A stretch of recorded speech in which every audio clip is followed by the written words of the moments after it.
বিশ্ববিদ্যালয়ে যারা শিক্ষক, আমাদের পাবলিক বিশ্ববিদ্যালয় সমূহ এবং স্বায়ত্তশাসিত বিশ্ববিদ্যালয় সমূহ, বিশ্ববিদ্যালয়ের শিক্ষকগণ কিন্তু সরকারি কর্মচারী হিসেবে কিন্তু গণ্য হন না আইনত। তারা বিশ্ববিদ্যালয়ের শিক্ষক এবং সেক্ষেত্রে বিশ্ববিদ্যালয়ের জন্য আলাদা একটা কাঠামো থাকে এবং সেই ক্ষেত্রে একজন বিশ্ববিদ্যালয়ের শিক্ষক তার যেই সম্মানের জায়গা আছে, তার যে শ্রদ্ধার জায়গা সমাজে আমাদের মধ্যে থাকে, সেক্ষেত্রে তারা সবাই কিন্তু সরকারি কর্মচারী হিসেবে গণ্য হন না এবং তাদের কিন্তু নানান বিষয়ে মতামত দেওয়ার ক্ষেত্রে তাদের যে স্বাধীনতা, তারা অন্যান্য সরকারের যারা বেতন কাঠামোর মধ্যে আছে তাদের মতন সেভাবে করে গণ্য হন না। সেই ফ্লেক্সিবিলিটিটা তাদের আছেন। সুতরাং তারা তাদের যে দাবি সেটা নিয়ে আমাদের সাথে ইতিমধ্যে আলোচনা করেছেন।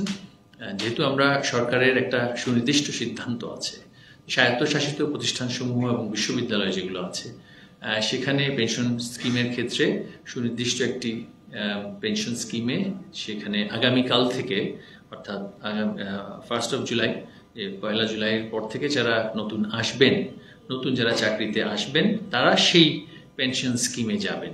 এটা হচ্ছে সরকারের প্রশাসনিক বা নির্বাহী সিদ্ধান্ত।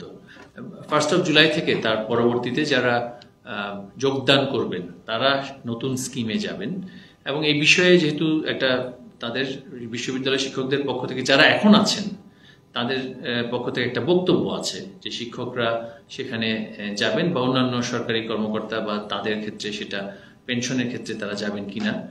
আমরা যতটুকু সরকারি সিদ্ধান্ত সমূহ জানতে পেরেছি, 2025 সাল থেকে সরকারের সকল কর্মকর্তা কর্মচারীও কিন্তু সার্বজনীন পেনশনের যে সমস্ত স্কিমগুলো আছে সেই সমস্ত স্কিমে সেখানে তারা স্থানান্তরিত হবেন। যদিও বা সেটা অন্যান্য কর্মকর্তা কর্মচারীদের জন্য 2025 সাল থেকে বাস্তবায়িত হবে।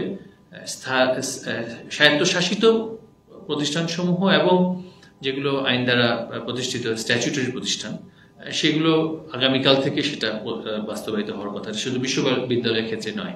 বিশ্ববিদ্যালয়ের ক্ষেত্রে যেহেতু আলাদা আলোচনা আছে, আমরা যেহেতু সরকারের অংশ, আমরা যেহেতু সরকারের নির্বাহী বিভাগের অংশ, সরকারের এই সিদ্ধান্তের বিষয়ে সুনির্দিষ্টভাবে কোনো মন্তব্য করা আমাদের জন্য সমীচীন হবে না। সরকারের যে সিদ্ধান্ত সেটার সাথে আমাদের সকলের অবস্থান থাকতে হবে।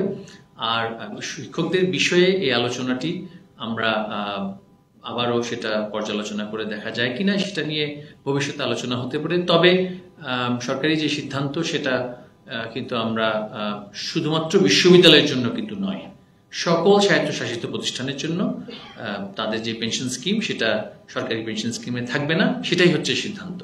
তো সেক্ষেত্রে বিশ্ববিদ্যালয়ের জন্য আলাদা কিছু করতে হলে কিন্তু সেইভাবে করে অর্থ মন্ত্রণালয়ের সাথে আলোচনা করে একটা আলাদা উপায় বের করতে হবে। কিন্তু যেই সিদ্ধান্তটা বর্তমানে বিদ্যমান আছে সেটা আসলে শুধু বিশ্ববিদ্যালয়ের জন্য নয়, সকলের জন্যই প্রযোজ্য।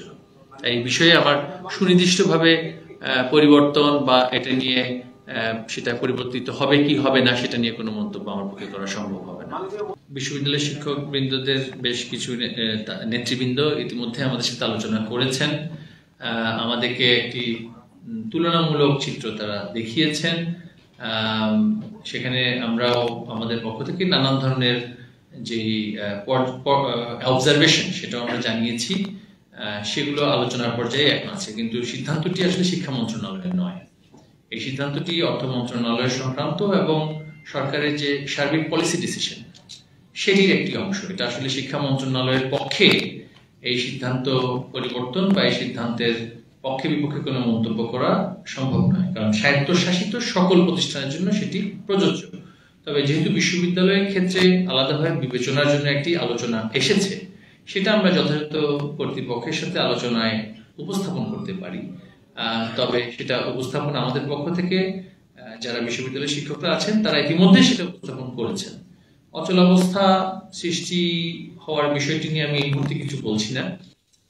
তারা যেহেতু তাদের একটি কর্মসূচি ঘোষণা করেছেন, আমরা আমাদের দেশ গণতান্ত্রিক দেশ, এখানে সকলেরই রাজনৈতিক এবং বাক স্বাধীনতার অধিকার আছে এবং এর মাধ্যমে কিন্তু আমরা প্রমাণ পাই যে আসলে বিশ্ববিদ্যালয়ের শিক্ষকগণ যে সরকারের কর্মচারী নন, কর্মকর্তা নন, তাদের কিন্তু সেইভাবে করে সেটা আরো পরিষ্কার হয়েছে যে তারা সরকারি যে বিধি নিষেধ বা শৃঙ্খলাজনিত যে সমস্ত বিধিবিধানগুলো আছে সেগুলো দ্বারা তারা বাড়িত নন। যেহেতু তারা বাড়িত নন সেহেতু তারা একটা ঘোষণা দিয়েছেন এই অচল অবস্থা আগামীকাল থেকে যদি শুরু হয়ে থাকে আমরা পরিস্থিতি বিবেচনায় ব্যবস্থা নিব।